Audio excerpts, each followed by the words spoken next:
Salut à tous, bienvenue sur ma chaîne. Alors si vous voulez savoir comment je suis passée de l'afro à ce joli chignon, restez connectés.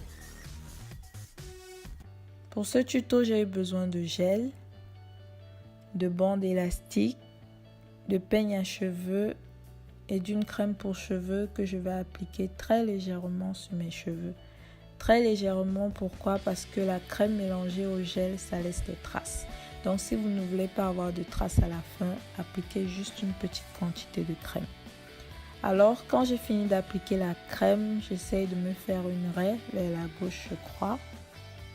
Ça dépend de vous, vous pouvez faire vers la droite ou au milieu. Et quand j'ai fini avec la raie, je me divise les cheveux en 4 parts. Alors quand je me suis divisé les cheveux, je vais commencer par l'arrière où je vais faire mon chignon de base. Le chignon de base, c'est celui où tous les cheveux doivent se retrouver à la fin.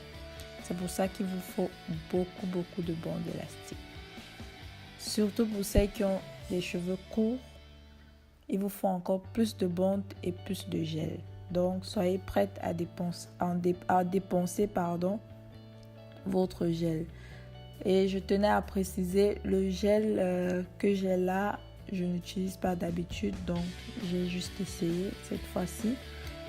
Parce que normalement, j'utilise le gel Got2b de chez Schwarzkopf, de la boîte noire, mais ils n'en ont plus en boîte noire, il n'y a que le jaune. Et le jaune, c'est trop blanc, ça laisse les cheveux blancs à la fin.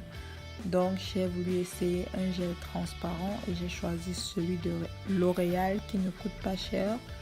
Je crois que je l'ai acheté à 1,95€ ou 2€, je sais pas trop, mais ça coûte pas cher du tout. Donc soyez prêts à dépenser en gel et en bandes. De toute façon, les bandes, vous pouvez les garder après. Bref, ce que je fais, je vais appliquer le gel et puis me peigner les cheveux. J'applique le gel d'abord parce que ça ramollit les cheveux, et ce qui me permet de les peigner plus facilement. Et quand j'ai fini de me peigner les cheveux, à l'aide de ma bande élastique, je me tiens le petit chignon vers l'arrière. Et ce sera le même principe jusqu'à la fin.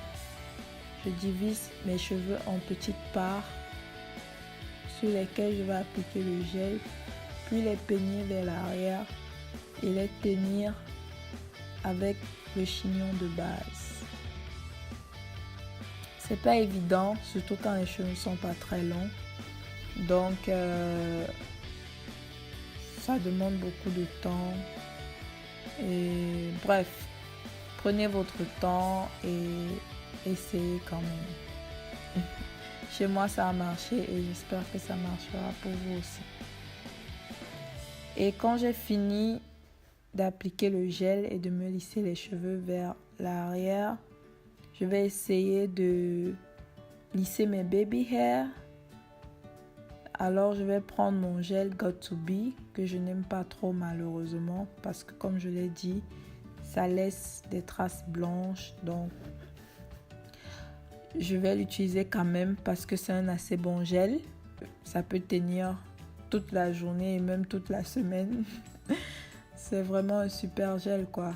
Donc je vais l'appliquer au-dessus de mes cheveux et puis sur mes baby hair. Et à l'aide de ma brosse à dents, bon, je ne me brosse pas les dents avec, hein. C'est une brosse à dents que j'utilise spéciale pour mes cheveux. Donc à l'aide de ma brosse à dents, je vais tracer mes baby hair avec le gel. Et puis quand j'ai fini de me tracer les baby hair, je rajoute un peu de gel sur tous les cheveux pour mieux les lisser.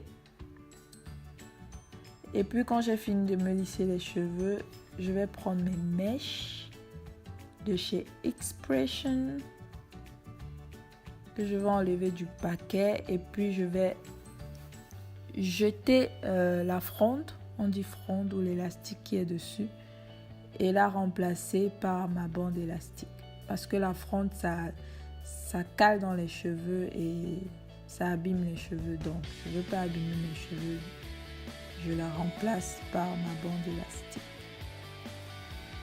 Alors je prends mes mèches que je vais fixer à mon chignon et quand je les ai fixées, je fais tout simplement un twist que je vais rouler tout autour du chignon.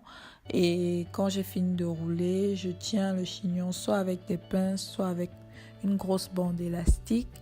Et ensuite, j'attache au foulard. Et voilà, c'est tout pour ce tuto. Merci de m'avoir suivi. J'espère que vous avez aimé. Pour ceux qui ont aimé, laissez-moi des likes. Pour ceux qui n'ont pas aimé, dislikez. Et je vous dis à la semaine prochaine. Bye bye.